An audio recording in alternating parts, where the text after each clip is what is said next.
কি এবার পাহাড়, সমুদ্র না জঙ্গল, ঘোরার মজা দ্বিগুণ হবে যদি থাকে মুখরোচক, আপনাদের সব সময় সফরসঙ্গী।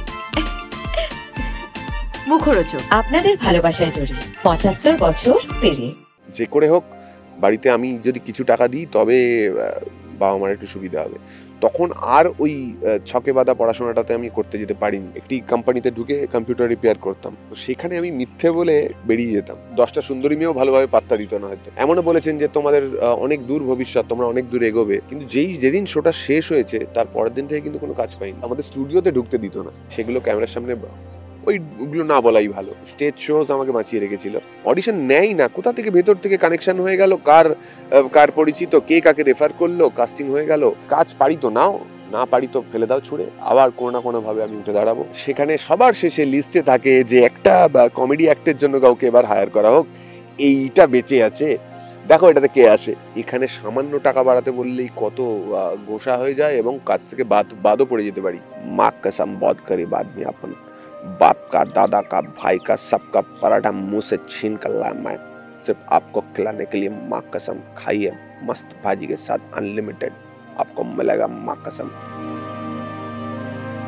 টেলিভিশনের জনপ্রিয় শো মিরাক্কেল এবং যে জুটিকে দেখে হাসির রোল উঠতো ড্রয়িং রুম জুড়ে, তারা ভিকি পার্থ। ভিকি রয়েছে এই মুহূর্তে আমার সঙ্গে, আলাদা করে পরিচয় দিতে হয় না, ভিকি তাকে সবাই চেনে জানে এবং তার সাথে সাথে তার অভিনয় রয়েছে। তো একটু যেটা শুরু করলাম যে ভিকি পার্থ, এই যে জুটিটার হিউজ জনপ্রিয়তা, মানে একা বাইরে বেরোলেও বোধহয় তোমাকে ওই জুটিটার নামেই ডাকা হতো। ওটা একটা সারনেমের মতো হয়ে গেছে, ভিকি পার্থ। পার্থ আমার সারনেম হয়ে গেছে, বা পার্থদা। একা রাস্তায় বেরোলেও মানে ঠিক সাথে ভিকি থাকে, মানুষ জিজ্ঞেস করে আমার কথা। আজও আমি হয়তো আমার কাজ দিয়ে আমাকে মানুষ আলাদা করে চিনতে পারছে, কিন্তু তা সত্ত্বেও শেষে একটা প্রশ্ন করে, পার্থদা কেমন আছে, পার্থদা কি করছে, বা পার্থদাকেও সেম প্রশ্ন করে যে ভিকি কি করছে, ভিকি কেমন আছে। তো এইটা থাকবে বোধহয় সারা জীবন থাকবে। এটা একটা বড় পাওনা, মানে একটি কাজ থেকে, এবং সেই কাজটা হয়েছে 2011-12 ওরম সময়, আজকে 2025, অনেকটা সময় টপকে গেছে, তা সত্ত্বেও ওই প্রশ্নটা রয়ে গেছে। আমি ওই প্রশ্নটাই জিজ্ঞেস করি যে পার্থদার সঙ্গে যোগাযোগ রয়েছে। হ্যাঁ, একদমই তাই। আমরা ওইভাবে কমেডি শো যেহেতু বাংলায় আর হচ্ছে না, তো আমাদের কিন্তু ওই টিম একই রকমভাবে আছে। আমাদের একসাথে মাঝখানে গপ্পমিরের থেকেও কাজ করলাম। যেরকমভাবে শোজের রিকোয়ারমেন্ট থাকে, ইভেন্টস থাকে, সেরকম দেখা হয়। এক জায়গায় আমাদের এখন থাকা হয় না বলে নিয়মিত দেখা হয় না। আগে যেটা হতো যে রোজই দেখা হতো, মানে অকারণেও দেখা হতো, তো সেটা এখন হয় না। তো একটু বলো, এই যে নিজের মধ্যে একটা কমিক সেন্স থাকা, কমেডিয়ান হয়ে ওঠা এবং এরকম মানে পর্দায় দাঁড়িয়ে স্ট্যান্ড আপ কমেডি করা, একটা হিউজ জার্নি। তো এটার তো একটা জার্নি তোমার ছিল, এবং প্রথম তুমি যেটা বলছিলে যে ইটিভি থেকে শুরু হয়, কবে বুঝতে পারলে যে তোমার মধ্যে এই জিনিসটা আছে, মানে এই ট্যালেন্টটা রয়েছে? এইটা তো আমি যখন বাড়িতে প্রাইভেট টিউটাররা পড়াতে আসতেন, পড়াশোনায় খুব বেশি যে আমি মেধাবী ছিলাম তা নয়, পড়তে ভালো লাগতো আমার। ওই এক্সাম দেওয়া বা ওই 3 ঘন্টার মধ্যে নিজেকে মেলে ধরা, এইটা আমার এই গুণটা ছিল না। তো আমি খুব মার্কস আমার ভালো আসতো না, তো ফলে আমার মন থাকতো অন্যদিকে। স্যার পড়াতেন, আমি স্যারের পড়ানোর ধরন দেখতাম, স্যার কীভাবে চা খাচ্ছেন দেখতাম, স্যার কীভাবে চুল ঠিক করলেন দেখতাম, স্যারের বেরিয়ে যাওয়া, চেয়ারে বসা ওঠা সব কিছুই, তার ম্যানারিজমগুলো অবজার্ভ করতাম। অবজারভেশন এই ওয়ার্ডটা তখন হয়তো সেইভাবে পরিচিত হয়নি ছোটোবেলায়, তো এইগুলো দেখতাম। স্যার চলে যাওয়ার পর সেগুলো করে করে মাকে, দিদিকে দেখাতাম। তো এগুলো খুব বেসিক ছিল, মানে কোনো উদ্দেশ্য ছাড়াই করতাম। তখন 2টো চ্যানেল ছিল আমাদের, DD7 আর DD মেট্রো। তো সেখানে চিত্রহার, সুপারহিট মুকাবলা, এই সব ছুটি, সেখানে যা দেখতাম, ছুটিতে আমার প্রথম সত্যজিৎ রায়ের ছবি দেখা, গোপী গাইন বাঘা বাইন। তো এই সব কিছু, ভূতের গলাটা বাড়িতে নকল করে করে কথা বলা, বা এইগুলো অজান্তেই আমি কখন করা শুরু করে দিয়েছি আমি জানি না। তো সেখানে ওই চ্যানেলে চিত্রহার হচ্ছে যখন ওই হিরোদের ডান্সের স্টেপগুলো করার চেষ্টা, পারছি কি পারছি না জানি না, রেপ্লিকেট করার চেষ্টা করছি, বা দেবানন্দের মানে এই সব এই এভরিথিং, এগুলো সব করছি। গলা হয়তো হচ্ছে না, কিন্তু ম্যানারিজমগুলো আমি কপি করার চেষ্টা করছি। এই চেষ্টাটা ছিল। টাইমিং সেন্স বা সব কিছু তো প্রপার প্র্যাকটিসের পর হয়, সেইটা পার্থদা অনেক হেল্প করেছিল। পার্থদা যখন যখন বুঝতে পেরেছিল যে আচ্ছা আমার মিমিক্রি, আমি আমি ব্যাকআপ ডান্সও করতাম, তো এই সব নিয়ে মনে হয়েছিল যে একটু পলিশের দরকার। পার্থদা বলেছিল থিয়েটার করবি? হ্যাঁ করবো। তো তখন সুপচার গ্রুপে আমি যাই পার্থদার সাথে, সেখানে আমার ব্রাশ আপ হয়, যেভাবে একটা প্রোডাকশন করলে ম্যাচুরিটি গ্রো করে একটা অ্যাক্টারের, সেই সব কিছু চলতে চলতে মানে হঠাৎ করে রাতারাতি আমি ফিল করিনি যে আমি পারবো বা এটা আমার আছে, মানে ওরম কিছু হয়নি। গ্র্যাজুয়ালি যেরমভাবে সবার হয় তাই একই। মিরাকেলের সুযোগটা কিভাবে হয়? মিরাকেলের মানে অ্যাকচুয়ালি আমরা একদম এক্সপেক্ট করিনি দুজনেই, কারণ পার্থদাও একটা অন্য, মানে সকলেই এমন নয় যে ঘুম থেকে উঠেই লক্ষ্য হয় মিরাক্কেল করব, তা নয়। কারণ না কারোর বেশিরভাগ যারা মিরাক্কেলিয়ান তাদের অন্যান্য পেশার সাথে তারা যুক্ত। কেউ স্কুলে পড়ান, কারোর ব্যবসা রয়েছে, কেউ কেউ ব্যাংকে চাকরি করেন, এরকম অনেক অনেক ধরনের পার্টিসিপেন্ট আমরা দেখেছি। সেক্ষেত্রে পার্থদারও এটি কনসালটেন্সি ছিল, আমি ব্যাকআপ ডান্স করতাম, থিয়েটার করতাম তার সাথে, কিন্তু এমন নয় যে stand up comedy, open mic ওগুলো তখনও তো ওইভাবে আসেনি। আজ হালে ফিলে একটু আধটু হয়তো কলকাতায় করছে, ওটা নিয়ে ক্যারিয়ার হতে পারে ওরম কিছু ধারণা ছিল না, ফলে খুব বেশি এক্সপেকটেশন ছিল না। একটা অডিশন হয়েছে, দুজনে মিলে গেছি, স্ক্রিপ্ট পার্থদাই লিখতো, পার্থদাই আমাকে টাইমিংগুলো শিখিয়েছিল যে এইভাবে আমি ওকে। দেন আস্তে আস্তে যখন বুঝতে শিখলাম, নিজেও গ্রো করতে শুরু করলাম, তখন আমার মধ্যে হয়তো ওই বিষয়টা নিয়ে ম্যাচুরিটি এলো। তো অডিশন দিয়েছি, একদম এক্সপেক্ট করিনি যে ওরা ডাকবে কি না। অডিশনটা দেওয়ার পর আমি পার্থদা আমাদের মতো থিয়েটার করছি, পার্থদা তার কাজ করছে, আমি আমার কাজ করছি, হঠাৎ একদিন ফোন যে এরকম তোমরা শর্ট লিস্টে রয়েছো, তোমাদের সিলেক্ট করা হয়েছে, তোমরা এসো। তখনও আমরা মানে যে লাইক যাবো, এদিকে তো তোমারও কাজ, আমারও এদিকে শোজ রয়েছে, যদি দুটো এপিসোডের পর এলিমিনেটও হয়ে যায় বা কিছু, মানে ওই ওই সময়টা তো এখানে ওখানে মুশকিল, আদৌ কি মানে কোনো পসিবিলিটিস নিজেরা, হ্যাঁ আমরা নিজেরাও তো আঁচ করতে পারিনি যে আমাদেরকে এতটা অ্যাকসেপ্ট করা হবে। দর্শক অ্যাকসেপ্ট করার আগে আমাদেরকে চ্যানেল অ্যাকসেপ্ট করেছে, গ্রুমিং টিম অ্যাকসেপ্ট করেছে, তবে তো আমরা কনফিডেন্স পেয়েছি এবং পারফর্ম করেছি। মির্দা থেকে শুরু করে সবাই জাজেসরা প্রথম দেখলেন, তারপর এডিট হওয়ার পর দর্শক দেখলেন, তো সেগুলো তো তারপর বুঝতে পারলাম আচ্ছা না ঠিক আছে, ভুল জায়গায় আসিনি, বুঝলে পার্থদা, মানে চলো একটু লড়ে নেওয়া যাক। তো তারপর লড়াই চলতে থাকলো, এবং আজকে এত বছর পরও বলে ভিকি পার্থ, তো পার্থদা কেমন আছে। একটু বলো যে সেই সময়টা মানে মিরাক্কেল যখন জীবনে আসে তখন তো খুব একটা বুঝতে পারো না, তুমি যেটা বললে যে জনপ্রিয়তাটা এই শীর্ষে পৌঁছাবে, এই সাফল্যটা আসবে, এবং মিরাক্কেলের সময় জীবনটা কতটা বদলে গেল, কন্টিনিউ শো করা, জনপ্রিয়তা পাওয়া এবং হিউজ একটা জায়গায় পৌঁছে যাচ্ছে দুজনে। দেখো মিথ্যা কথা বলবো না, যারাই ক্যামেরার সামনে কাজ করতে আসে প্রত্যেকেই নিজেকে একবার হিরো বা হিরোইন ভাবে, বা ওই স্বপ্নটা থাকে তার। হয়তো সে স্ক্রিনে চান্স পেলো বাড়ির চাকরের চরিত্র, কিন্তু তার মনে কিন্তু ছিল যে আমিও নায়িকার চরিত্রটা পেয়ে ফাটিয়ে দেবো, বা নায়কের চরিত্রটা পেলে আমি ফাটিয়ে দেবো। তো সেইটা কোনোভাবে পাওয়া না পাওয়ার জার্নি আলাদা থাকে। তো আমিও নিজেকে যখনই স্বপ্ন দেখতাম ঘুমন্ত অবস্থায়, আমি নিজেকে স্টেজে দেখেছি, অনেকবার দেখেছি স্টেজে, কি ডিটেলিং আমি জানি না, আমি নিজেকে স্টেজে দেখেছি, অডিয়েন্স আমার জন্য ইয়ে করছে, ফাইন। তো সেইটা মানুষ যখন মিরাক্কেলের টেলিকাস্টের পর ফোন করা শুরু করলো, বা যাদের কাছে ফোন নাম্বার ছিল, ফেসবুক প্রোফাইল খোলার পর তারা যখন সেখানে জয়েন করা শুরু করলো, অ্যাপ্রিসিয়েশন দিচ্ছে, বাহবা জানাচ্ছে, সেই ফিলিংটা তো মানে মানে কি বলবো, ওই না চেটেপুটে খাওয়া, ওরকম চেটেপুটে পুরো এনজয় করেছি, যে একদম একটা সাধারণ ঘরের ছেলে। ইনফ্যাক্ট ওই কথাটাও বলতে দ্বিধা নেই, 10টা সুন্দরী মেয়েও ভালোভাবে পাত্তা দিত না হয়তো, ওকে মানে ঠিক আছে। তো সেখান থেকেও সব কিছুটা বদলে যাওয়া, মানুষের দৃষ্টিভঙ্গি আমার প্রতি বদলানো, যে এর কিচ্ছু হবে না, না ভালো করে এই করতে পারে, না পড়াশোনায় ভালো, না কিছু হবে না কিছু, বুঝলে ছেলেটা কি করবে, মানে বাবা মার কথা বলছি না, মানে তো বাবা মা প্রচুর সাপোর্ট করেছে। তো এই সময় বদলে যাওয়াটা ভীষণ এনজয় করেছি, মানে আচ্ছা, এই যে মিরাক্কেলে যাচ্ছ যখন, তার আগে তো একটা গ্রুমিং চলছে, তোমার থিয়েটার করছো, কিন্তু সেই সময় যে এই যে থিয়েটার করা মানে তো তুমি যেটা বললে যে অভিনেতা হবে, একটা স্বপ্ন তো ছিলই, সুপ্ত বাসনা যেটাকে বলা যায়, কিন্তু তো সেটা একটু বলো যে সেই সময় ক্যারিয়ারটাকে কিভাবে ভেবেছিলে? পড়াশোনার একটা দিক, প্লাস যেটা হয় আমাদের সাধারণ বাড়িতে সবাই সবাই ভাবি যে চাকরি করবে ছেলে, এরকম তো একটা ব্যাপার থাকে, তো সেই সময় জীবনটাকে কিভাবে ভেবেছিলে? দেখো, চাকরির জন্য বাড়িতে কখনোই প্রেশার দেয়নি। বাবা একটি প্রাইভেট ফার্মে পেট্রোল পাম্পে জব করতেন এবং সেখান থেকেই আমাকে আমার দিদিকে মানুষ করেছেন। আমাদের পুজোয় 4টে জামাও 4 দিনের 4টে জামা বাবাই কিনে দিত আমাদের। ওইভাবে লাইক অনেক সমস্যা হয় পরিবারে অনেকজন থাকা সত্ত্বেও।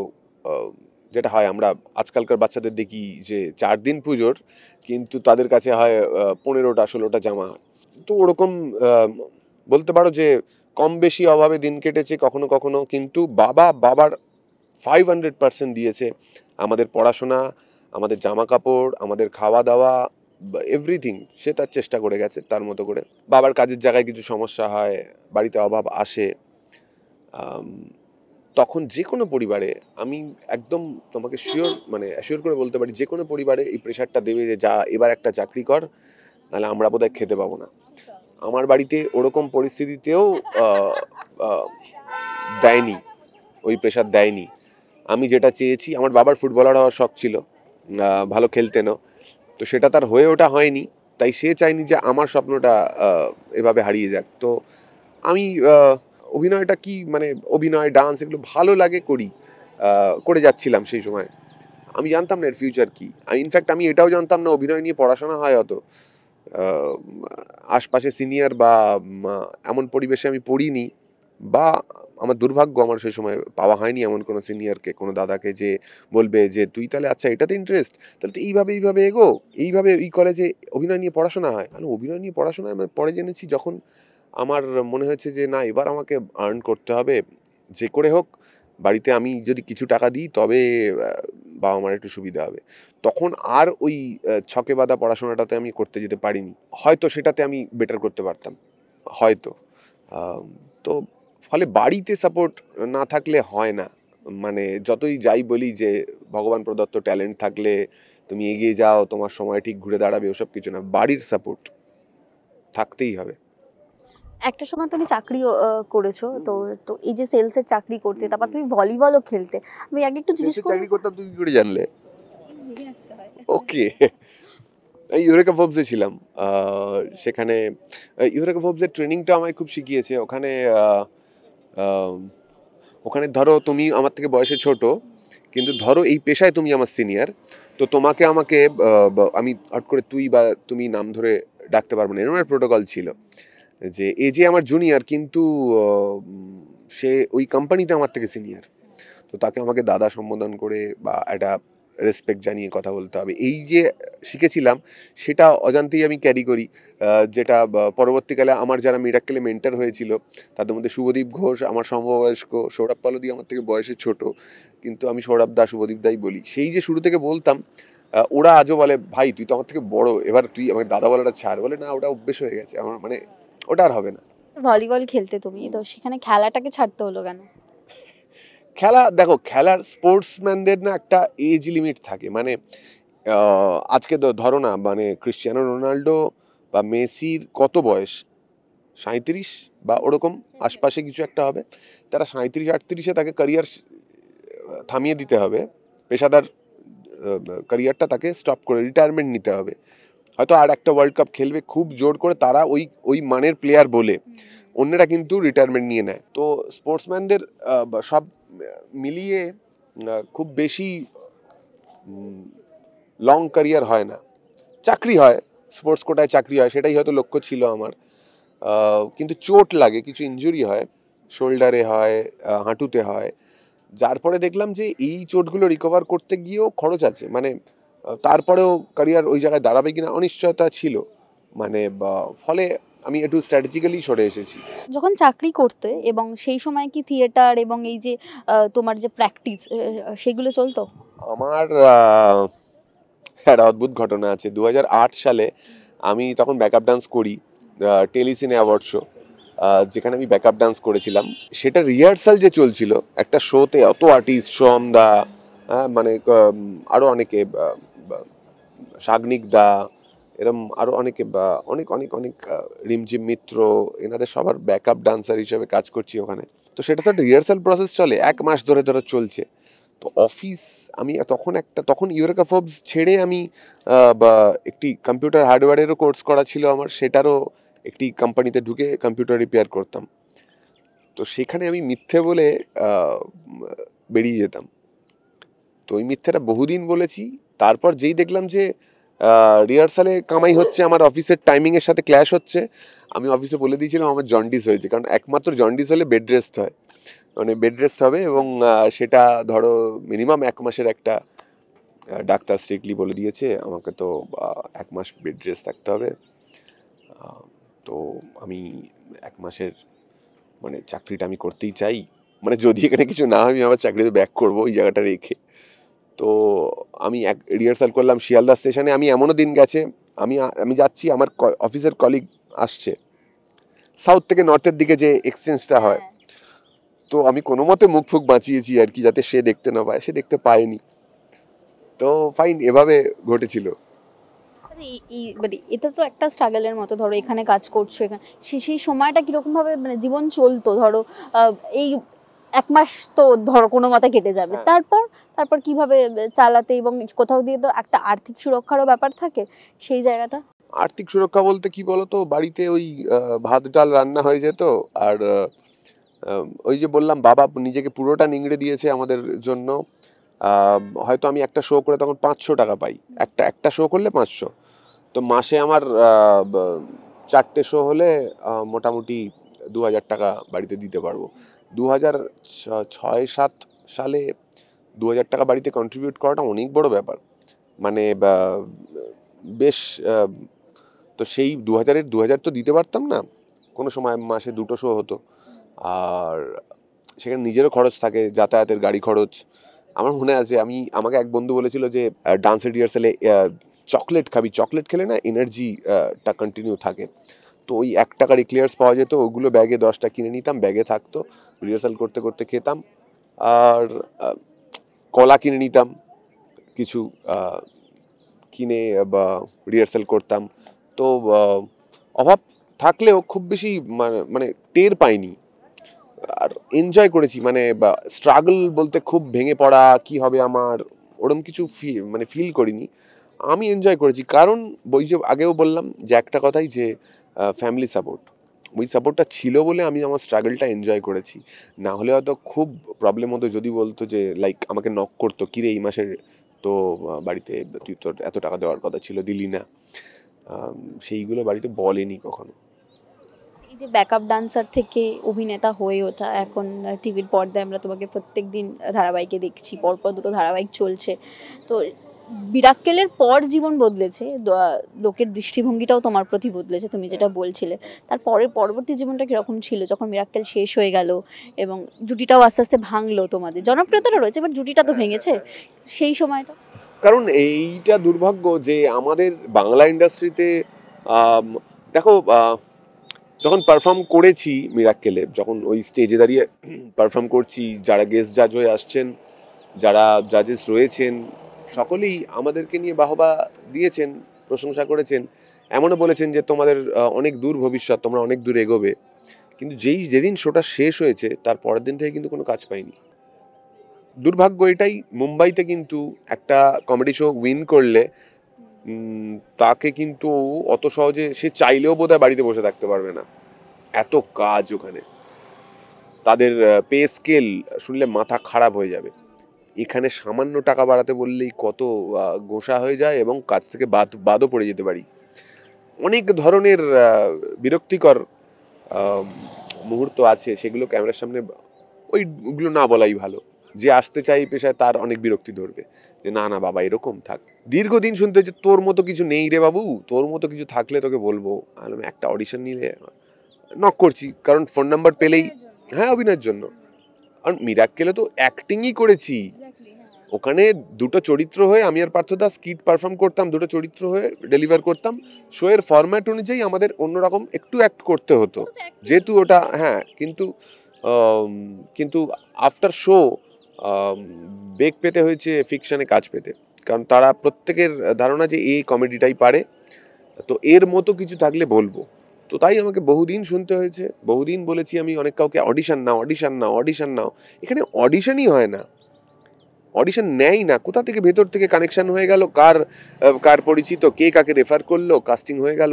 যখন দেখছি টেলিকাস্ট বা ফিল্ম দেখছি পর্দায় গিয়ে, আমার মন বলছে যে ও করেছে, খুব ভালো করেছে, কিন্তু আমি এটা করতে পারতাম তো, বা এর থেকে আরো বেটার করতে পারতাম। ভেতরে হয়তো এটা পারফর্মারের হয়, যে হয় না বলে সে মিথ্যে কথা বলে, তো এটা হয়েছে। তো দীর্ঘদিন গেছে, এমন নয় যে মিরাকেল করার পর খুব স্মুথ হয়ে গেছে লাইফ। হ্যাঁ, ডেফিনেটলি মানে স্টেজ শোজ আমাকে বাঁচিয়ে রেখেছিল। সেটাতে আমি আবার বলতে পারো, ওই যে স্ট্রাগলটা পকেটে 50 টাকা নিয়ে করতাম, সেটা পকেটে 500 টাকা নিয়ে করেছি আফটার মিরাকেল। স্ট্রাগলটা একই রকম ছিল, কারণ এখানে কাজের এত অভাব, আর এত তুমি কাজ পারো পরে, আগে তুমি আমার প্রিয়জন কিনা, তুমি কি আমার প্রিয় সার্কেলে পড়ো, তাহলে ওকে, আর না হলে কিন্তু দেখছি তোর মতো কিছু থাকলে বলছি। মানে সেটা কতটা সময় ছিল যে কাজ ছিল না, যে স্টেজ শোর উপরই ভরসা করতে হয়েছে? 2-3 বছর, একদম একদম একদম একদম তাই। হ্যাঁ, মিরাক্কেলেরই পরপর সিজনে হয়তো গেস্ট পারফরমেন্স করেছি, সেটা দিয়ে তো আর মানে আমি ওইভাবে ক্যারিয়ার গ্রাফ গড়তে পারি না। যে ওটা ডেফিনেটলি ওই শোয়ের, ওই ফ্র্যাঞ্চাইজি থেকে উঠে আসা একজন উইনার, তো আমাকে তারা পরবর্তী সিজনেও ইউজ করবে বা ইনভাইট করেছে, আমি পারফর্ম করেছি, সেটা একরকম। তার দৌলতে কিছু স্টেজ শো আসছে, কিন্তু কেউ ছবির অফার করেনি, কেউ সিরিয়ালের অফার, তখন ওয়েব সিরিজ ওইভাবে ছিল না। তো এই তো হয়েছে, মানে বাস্তব। এই 2-3 বছর মানে ক্যামেরার সামনে দাঁড়াওনি সে অর্থে বলা যায় অভিনয়ের জন্য। তো একটু বলো যে মানে কিরকম শো করতে সেই সময়, মানে কটা শো থাকতো, প্রচুর শো কি আসতো? ওভাবে ক্যালকুলেট করিনি কখনো। ওই যে বাড়িতে ফরম্যাটটা ওরকমই ছিল, যে ওই পরিবেশটা হয়ে গেছে, আমার এটা ভালো লাগছে, আমি এটা করি, এটাই আমার পেশা। তো কটা শো কি চলছে, কি কোনো ক্যালকুলেশন নেই। বিশ্বাস করবে না, অনেকে হয়তো বলবে যে তুই কি ইনকাম করিস, সেই অনুযায়ী কত খরচ হচ্ছে, কি হচ্ছে, বা কতটা সঞ্চয় হচ্ছে, কোনো হিসেব নেই। কারণ আমাদের পেশাতে ওটা খুব মুশকিলই হয়। বাকিরা যারা করেন ক্যালকুলেট করে লাইফটাকে এগিয়ে নিয়ে যান, আমার শেখার ইচ্ছা আছে তাদের থেকে, অনেক কলিগদের থেকে আজকাল শিখিও যে কীভাবে ম্যানেজমেন্টটা করতে হয়। কিন্তু ধরো আমাদের পেশায় আমি 2 মাস চুটিয়ে কাজ করলাম, 2 মাস আমার মানে ঘুমানোর টাইম নেই, কিন্তু তৃতীয় মাসে গিয়ে আমার কোনো কাজ নেই ধরো। তো ওইভাবে তো আমি 1 মাসের ইনকামকে ধরে নিতে পারি না যে 12 মাস আমার ওই ইনকামটাই থাকবে এবং এই টাকাটা আমার আসবে, এই টাকা এই খাতে খরচ করবো, এই টাকা এই খাতে খরচ করবো। এই পেশায় এটা হয় না। তো ফলে মানসিকতাটাকে ওইভাবেই তৈরি করা প্রয়োজন বলে আমার মনে হয়। আমি কিছুটা পেরেছি হয়তো, বা সবাই এইভাবে সবাই পারেন যারা এই পেশায় যুক্ত, যে কাজ নেই ওটাকেও এনজয় করব, কাজ আছে সেটাকেও এনজয় করব, ভেঙে পড়বো না। অনেকে আছে ডিপ্রেসড হয়ে নিজের অযত্ন করে এমন মুখচোখ করে নিল, বলছি তো মানে 6 মাস কি, আমি তো 2-3 বছর ওইভাবে ক্যামেরার সামনে ওইভাবে ফিকশনের কাজ জোটেনি, কেউ পাত্তাই দেয়নি। তো সেখানে আমিও তো ভেঙে পড়তে পারতাম। আমি বলতে পারি সেই জায়গা থেকে যখন আমি শুনছি আশপাশে নিউজ, কেউ সুইসাইড করে বসছে, কেউ একগাদা লোন নিয়ে, কেউ ধার নিয়ে, কেউ বাড়িতে, মানে কি কেউ ধরো দূরে থাকে, বাড়িতে বলে এসেছে যে এখানে তো আমি নায়িকা হব বা নায়ক হব, হয়ে উঠতে পারলো না, সেই ডিপ্রেশনে সে আর গ্রামে ফেরত গিয়ে আর বলতে পারছে না আমি হইনি। ব্যর্থতাটাকে অ্যাকসেপ্ট করাটা বাড়ি থেকে শেখায়নি বা সমাজ শেখায়নি। শুধু তাকে দোষ দেবো না, তার তো জীবন চলে গেল, কিন্তু সমাজেরও তো দায়িত্ব। মানে শুধু ওইভাবে মানে এই যে চেষ্টা করা, তো একটা তো চেষ্টা ছিল যে অডিশন দেওয়া, যোগাযোগ করা, সেই সময় মানে কি ফেস করেছো? এটা আমি কেন, কম বেশি সবাই ফেস করেছে। আমাদের স্টুডিওতে ঢুকতে দিত না। হ্যাঁ, তখন ছবি জমা দেওয়া হতো না, মানে মিরাক্কেল করার পরের কথা বলছি না, আমি আগের কথা বলছি। স্টুডিওতে ঢুকতে দিত না এবং জিজ্ঞেস কার কাছে, কোথায়, আমরা না ভালো করে বলতে পারতাম না কার কাছে।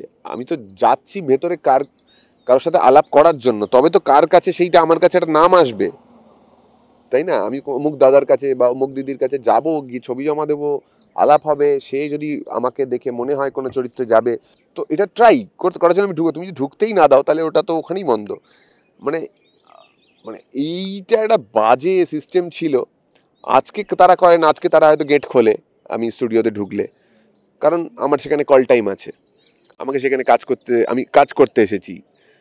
তো এইটা একটা সিস্টেমে থাকা উচিত। আমাদের ইন্ডাস্ট্রির গলদই এটা, ব্যর্থতা এটা, যে কাজ কম তার জন্য তো অনেক ঘটনা আমরা দেখি। এর কাজ বন্ধ হয়ে যাচ্ছে, এর শুটিং বন্ধ হয়ে যাচ্ছে, প্রডিউসার পালিয়ে গেল, আর ফেরত এলো না, হয়তো এসেছিল জাঁকিয়ে 10-15টা সিনেমা বানাবে বলে, 2টো সিনেমার পর সে বুঝে গেল না এখানে আর বাকি 13টা সিনেমা বানানো যাবে না, সে চলে গেল।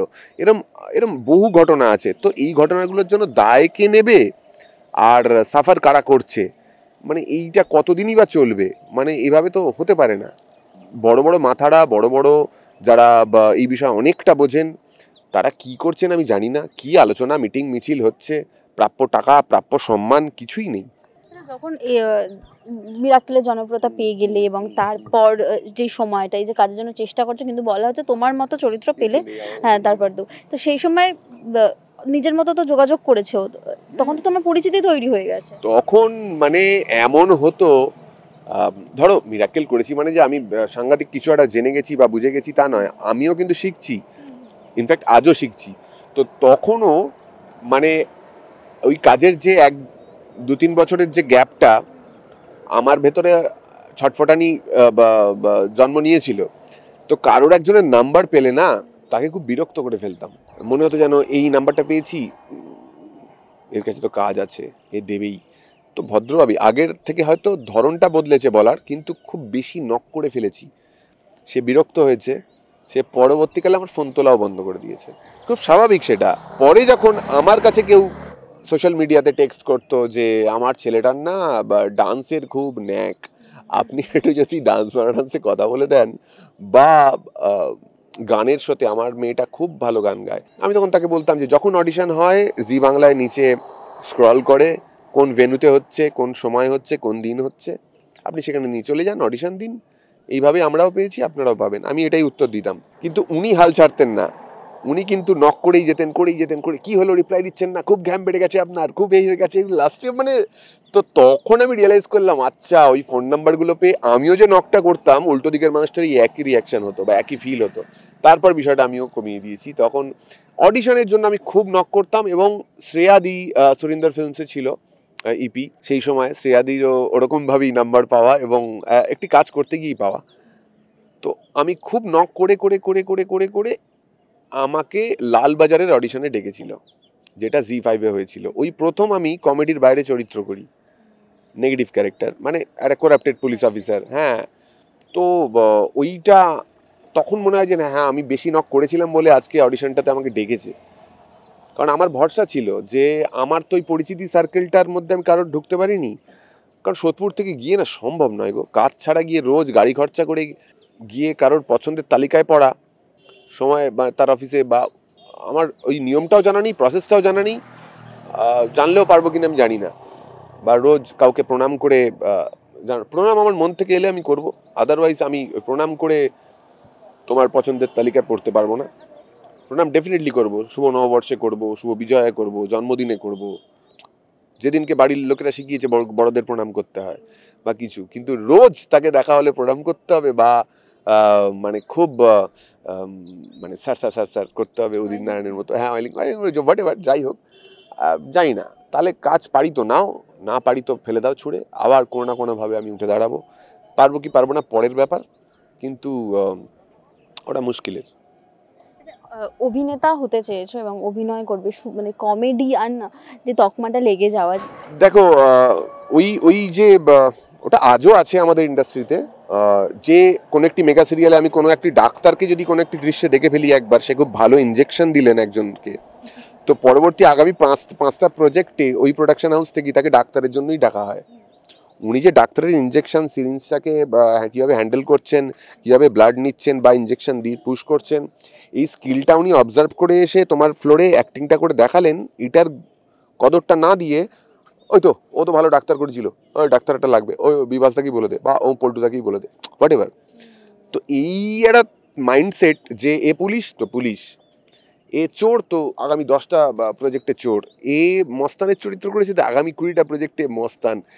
আমার এক বন্ধু আছে জ্যামি, ও অ্যাক্টার, ওর একটু লম্বা চওড়া চেহারা, ওকে দেখে মনে হয় গুন্ডা, খুব মারপিট করতে পারে, তো ওকেও চরিত্র ওরম দেওয়া হয়। ও বিরক্ত, বলছে যে আমি আর কত মানে ভিলেন করব, কত নেগেটিভ করব, আমারও তো ইচ্ছে করে যে একটু অন্য রান্না করি। তো এইটা একটা প্রোটোটাইপ ছিল যে যে সময় জনি লিভার বা আমাদের বড় বড় বিগ কমেডিয়ান, মানে যাদের নাম কমেডিয়ান বলতে যাদের নাম একেবারে প্রথম লিস্টে ভেসে আসে, তাদের ক্ষেত্রে ওটা ছিল এবং থাকাতে তাদের অসুবিধাও নয়, কারণ তার অ্যাপিয়ারেন্স ওরকম ফানি যে যদি সিরিয়াস চরিত্রের জন্য জনি লিভারকে কোথাও দাঁড় করিয়ে দাও, উনি হয়তো করে দেবেন ওনার অ্যাবিলিটি দিয়ে, কিন্তু প্রথমে তুমি মেনে নিতে পারবে না, তুমি ভাববে যে এ বোধহয় এক্ষুনি হাসাবে। হ্যাঁ, কিন্তু তুমি অ্যাক্টার বাছাই, মানে মুম্বাই অনেক আগে সেই প্রথাটা ভেঙে দিয়েছে। অনেক কমেডিয়ানদেরকে অনেক ধরনের বিভিন্ন শেডের চরিত্রে, আমরা রাজপাল যাদবকে প্রথমে জঙ্গলে দেখেছিলাম ওরকম একটা ডাকাতের চরিত্রে, ওরকম একটা নেগেটিভ শেডে, তারপর তাকে দেখেছি চুপকে চুপকে বা ভাগাম ভাগ বা বিভিন্ন ধরনের কত কত এক্সাম্পল, তার আগে সিরিয়ালও করেছেন উনি, সেইগুলো ওই সময় কিন্তু এগুলো এই গ্রাফগুলো একটা অ্যাক্টার পেয়ে গেছে যে শুধু কমেডিয়ান ট্যাগ নিয়ে ঘুরে বেড়ায়নি, উনি ওটাতে বেস্ট, ওই সাবজেক্টটাতে উনি খুব ভালো। তার মানে এই নয় যে এই সাবজেক্টগুলোতে ওনাকে ট্রাই করা যাবে না, মানে এখানে কাস্টিং ডিরেক্টর, প্রপার সুশিক্ষিত কাস্টিং ডিরেক্টরকে সেই দায়িত্বই দেওয়া হয় না যে তুমি কাস্টিংটা করো, তোমার আবার ছেড়ে দিলাম। তো এই চরিত্রটার জন্য এরকম দেখতে একজনকে লাগবে, এই দেখতে একজনকে দাঁড় করিয়ে দিলেই কিন্তু কাস্টিংয়ের ডেফিনেটলি অ্যাবিলিটি স্কিল তো আছে, কিন্তু ওই চরিত্রের মতো দেখতে হবে একজনকে, তবেই গিয়ে বাকি পারফরমেন্সটা ইজি হবে। তো এই আমার পরিচিতি সার্কেল থেকে বেরিয়ে একটা তাস দিয়ে দিলাম আর হয়ে গেল, এই বিষয়টা বিরক্তিকর। আমি বলছি না আমাকে নিচ্ছে না বলে এই কথাগুলো বলছি, আমাকে নিতে হবে না, কিন্তু তুমি প্রপার কাস্টিং করো, প্রপার কাস্টিং করে কাজ করো, মানুষও দেখবে, মানুষ হল ভরিয়ে দেখবে, আজ দেখছে তো, আজকে অনেক সিনেমা হাউসফুল উপচে পড়ছে বাংলা ছবি দেখতে, কিন্তু ওই অভিযোগগুলো করতে বসেছিল মাঝখানে যে সবাই যে পাশে দাঁড়ান পাশে দাঁড়ান। তো তুমি ভালো ছবি বানালে পাশে দাঁড়ানোর কথা রিকোয়েস্ট করতে হবে না, মানুষ এমনিই দেখবে। এখন কাজের পরিধি তো নিশ্চয়ই বেড়েছে, পরপর তো ধারাবাহিক করছো, তো নিজের কাজ নিয়ে নিজে কতটা খুশি বা স্যাটিসফ্যাকশন রয়েছে যে কাজ, যেরকম অভিনেতাদের আরো চরিত্র আরো কাজ, সেটা তো থাকেই, তবে এখন কাজের পরিধি কি ঠিকঠাক বেড়েছে কিছুটা? দেখো লাস্ট যে আমি 2 শালিক সিরিয়ালে কাজ করলাম, সেখানে কালীপদ চরিত্রটা খুব জনপ্রিয়তা পেয়েছে, বা জনপ্রিয়তা পাওয়ার পেছনে শুধু একটার দায়ী নয়, যে লিখছে সংলাপটা প্লাস যে ডিরেকশন দিচ্ছে। আমার ডিরেক্টর হ্যাপি, আমার প্রথম আমার এই চরিত্রটা করতে গিয়ে যেটা ফিল করেছিলাম যে আমার ডিরেক্টর হ্যাপি, ডিরেক্টরের সাথে টিউনিংটা হয়ে গেছে আমার, ফলে সে কি চাইছে আর আমি কি ভাবছি দুটোই মানে টেলিপ্যাথির মতো ম্যাচ করে যাচ্ছে ফ্লোরে গিয়ে, তো ফলে গিয়ে ওরকম কালার এসেছিল কালীপদ চরিত্রটাতে। Plus N K. সলিলের লেখা সংলাপগুলো আমাকে অনেক কম এফোর্ট দিতে হয়েছে, শুধু সংলাপটা গুছিয়ে জাস্টিফাই করে যদি ডেলিভার করতে পারি এমনি লাফটার উঠে আসছে, তো চরিত্রের অনেকটা কাজ কমে যাচ্ছে। তো আমার মনে হয় ওই ওই কমপ্লিমেন্ট, মানে একে অপরকে কমপ্লিমেন্ট, যেই মুহূর্তে একটা কাজে করে আমার, মানে আমার সেটে আমার টেকনিশিয়ান থেকে শুরু করে যিনি মেকআপ করছেন, যিনি আমাকে স্ক্রিপ্ট দিচ্ছেন, এই সবার ব্যবহার সব কিছু মিলিয়ে একটা টিম ওয়ার্কে একটা পারফরমেন্স হয়। আমাকে যদি সকালবেলা স্টুডিওতে ঢোকার পরে কেউ ইগোতে অপমান করে দেয় কোনো কিছু নিয়ে, আমার ওই যে মনটা ভাঙবে, একটা শিল্পী হই, সবাই শিল্পী, এই যে কষ্টটা পাবো, এই কষ্টটা নিয়ে আমাকে সারাদিন বহন করে অভিনয় করতে হবে। খুব সেন্সিটিভ হয় তো একটা অ্যাক্টারের মন, যে তুমি ভালোবাসা দিলে উজাড় করে দেয় তোমার জন্য, কিন্তু তুমি যদি একবার তাকে ডিস্টার্ব করো সে ঘেটে যাবে। তো আমি ওই ফ্লোরে এত ভালোবাসা পেয়েছি কো অ্যাক্টারদের থেকে, টেকনিশিয়ানদের থেকে, production team, makeup, costume, everything, মানে সবাই কোঅপারেট করেছে বলে ওই পারফরমেন্সটা হয়েছে, অ্যাপ্রিসিয়েশন পেয়েছি এবং মনে হয়েছে যে হ্যাঁ পারফর্ম করলাম। অনেকদিন পর এই চরিত্রটা করে আমি ফিল করেছি যে হ্যাঁ মানে তৃপ্ত হয়েছি। বিকিতা যখন সঙ্গে রয়েছে, আমরা মিমিক্রি ছাড়া খুব সহজে তোমায় ছেড়ে দেওয়া যায় না, কারণ দর্শক দিক থেকে প্রচুর কমেন্ট আসবে যে কিছু একটা তো আমি যদি বলি যে অমিতাভ বচ্চন এবং দেবানন্দ পরপর দুজনকে যদি একটু দুজনকে ধরো আমি আমি অমিতাভ বচ্চন তো ডেফিনেটলি করবো, কিন্তু অনেকে হয়তো শুনতে চাইবে যে আমি নতুন কিছু আরো কিছু ট্রাই করেছি, অক্ষয় কুমার, নওয়াজুদ্দিন, পঙ্কজ ত্রিপাঠী, এইগুলো তো এগুলো শোনাতেই পারি। সেটা হচ্ছে ধরো এই রাজুদার পরোটা, 30 টাকায় 3টে পরোটা, একটা কাঁচা লঙ্কা, আপেল, পেঁয়াজ, আর এতে ট্রেনের টিকিটও হবে না, এই ব্যবসা ধরো অমিতাভ বচ্চন খুলেছেন, এই দোকানটা উনি খুলেছেন। তো উনি কিভাবে বেচবেন, अरे भाई साहब देखिए ये 30 रुपए पे 3 पराठा आई, एक हरी मिर्च आई, एक ऐसे इतना बड़ा सा प्याज दूंगा आई, जिसे हिंदी में कहते हैं वो कांदा। हाय हाय आइए खाइए और एंजॉय कीजिए। और भी बहुत सारे ऑप्शन है, लेकिन अभी फिलहाल अनलिमिटेड भाजी के साथ। ধরো উনি বেচলেন, এবার ধরো নওয়াজুদ্দিন বেচছে, माँ कसम बहुत गरीब आदमी, अपन बाप का, दादा का, भाई का, सबका पराठा मुंह से छीन कर लाया मैं सिर्फ आपको खिलाने के लिए, माँ कसम खाइए मस्त भाजी के साथ, अनलिमिटेड आपको मिलेगा माँ कसम। ओके नवाज कर लो, उधर अक्षय कुमार করছে 30 रुपए में 3 पराठा, वो भी अनलिमिटेड भाजी के साथ, आइए खाइए बैठिए, भाभी जी क्या सोच रहे हैं। ओके এরকম আর কার করবো, पंकज त्रिपाठी ধরো উনি বেচছেন, सुबह से बैठे हैं एक भी कस्टमर नहीं आया, मकबूल ऑफर को दुगना कर दो ठीक है, 30 रुपए में 5 पराठा, याद रखना ठीक है, चलो। ওকে মানে এগুলো এরকম, তো এগুলো কিছু নতুন সংযোজন হয়েছে। এগুলো মানে নিজেই বাড়িতে আমি এগুলো সব বাথরুমে প্র্যাকটিস করি। হ্যাঁ, বাথরুমে একটা ইকো হয়, রিভাব সব ফ্রিতে পাওয়া যায়, ওখানেই আমার হেমন্ত মুখোপাধ্যায়ের গলা, অমিতাভ বচ্চন থেকে শুরু করে এভরিথিং, শাহরুখ খান, সব। হেমন্ত মুখোপাধ্যায় শুনবে, যদি এটা বাথরুম নয়, আমি ধরে নিচ্ছি এটা বাথরুম, তো ওখানে যে ইকো সাপোর্টটা হয় সেটা হচ্ছে ये रात ये चांदनी फिर कहाँ सुन जा दिल की दास्तां। তো এই আর কি, আমি চেষ্টা করি একটু যে সবাই যেটা করে একটু আলাদা করার, কতটা পারি না পারি জানি না, যে সিঙ্গারদের মিমিক্রি একটু কম হয়, মানে মিমিক মানে দেখো আমি তো নাটকের দলে যেটুকু গান শিখেছি, ওইভাবে তো ট্রেন্ড নই, তো ওইভাবে আমার গায়কিকে জাজ করবেন না, কারণ আমি ওই গানের মঞ্চে নেই, তো আমি ওই গানটাকেও না নকল করি, গানে উনি যে নোটটা লাগালেন, যে সুরটা রিচ করলেন বা স্কেলে উঠলেন, আমি কিচ্ছু জানি না বেসিক ব্যাকরণ, আমার কান শুনছে যেভাবে আমি অমিতাভ বচ্চনের গলা কপি করি সেইভাবেই আমি বাপ্পি লাহিড়ী, হেমন্ত মুখোপাধ্যায় বা আদার্স যাদের তাদের মানে কপি করি। এখন সোশ্যাল মিডিয়ায় না অনেকেই স্ট্যান্ড আপ কমেডি করে, অনেকে দুটো ক্যারেক্টার সেজে, সেগুলো তুমি দেখো বা তোমার কখনো ওই পেজ খুলে কাজ করবো সেই রকম ইচ্ছে ছিল?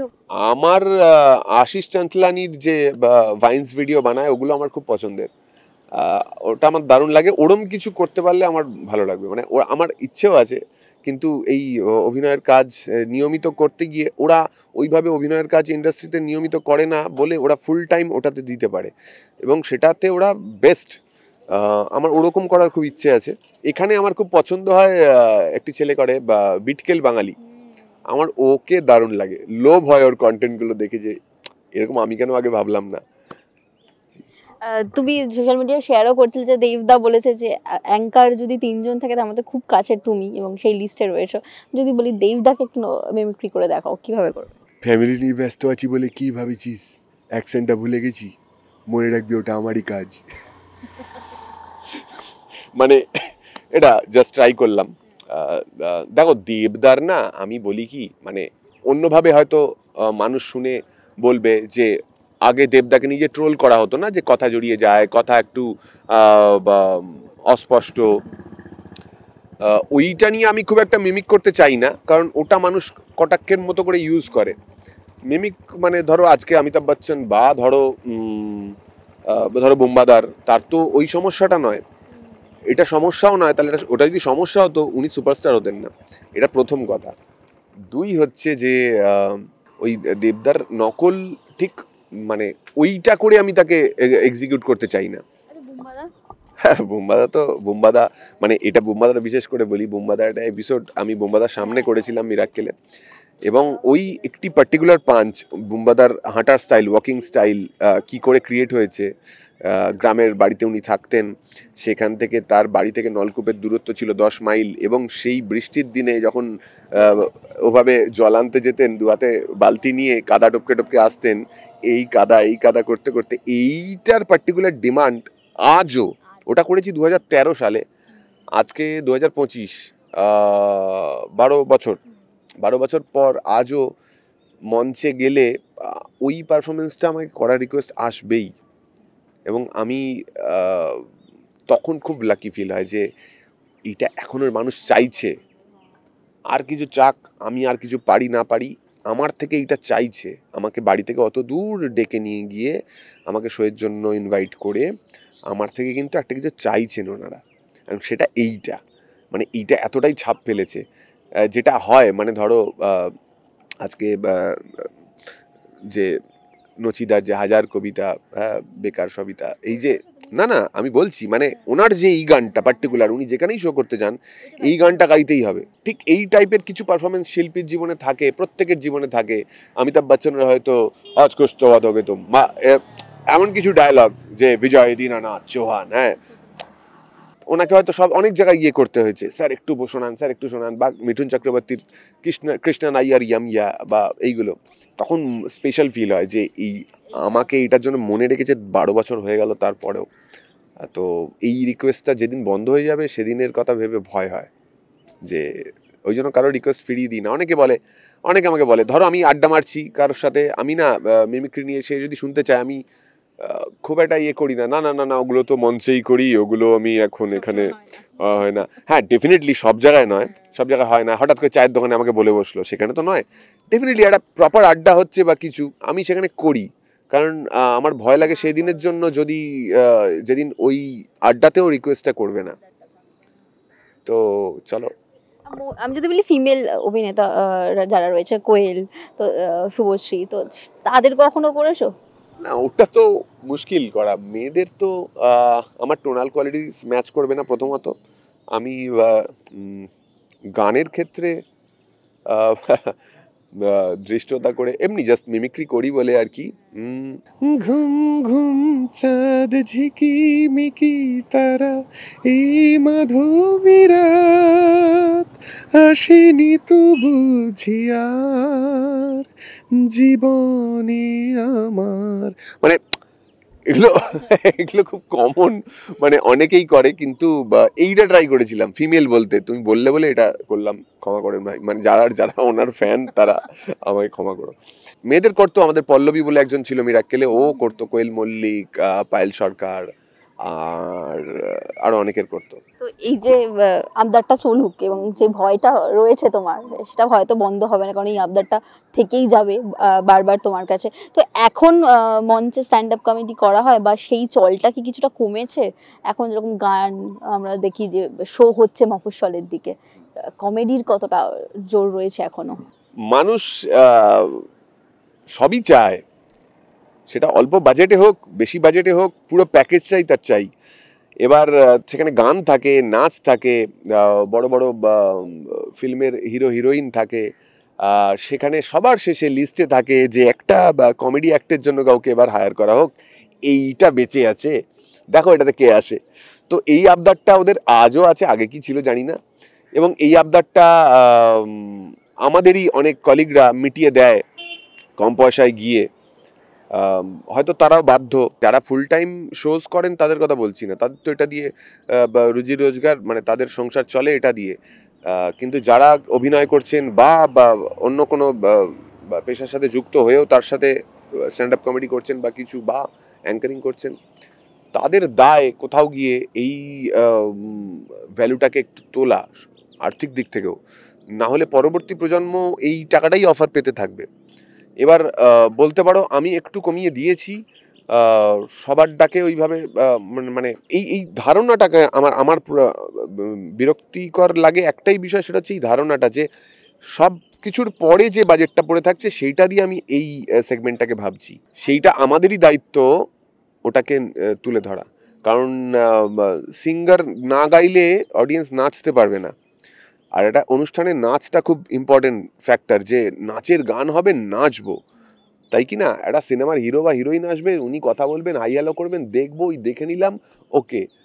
এরপর এন্টারটেনমেন্ট ফ্যাক্টর আর কি হতে পারে? আমি কিন্তু স্ট্যান্ড আপ কমেডিটাও চেটে পুটে খাবো, কিন্তু কমিটি ওই মূল্যটা দেবো না। হ্যাঁ, ওই মূল্যটা দেবো না, মানে ওইটা আমাদেরই দায়িত্ব, এটা ওদের ভুল নয়। ওরা সহজে এই টাকায় স্ট্যান্ড আপ কমেডিয়ান পাচ্ছে বলে এই টাকাটা আমাদের অফার করে যাচ্ছে দিনের পর দিন।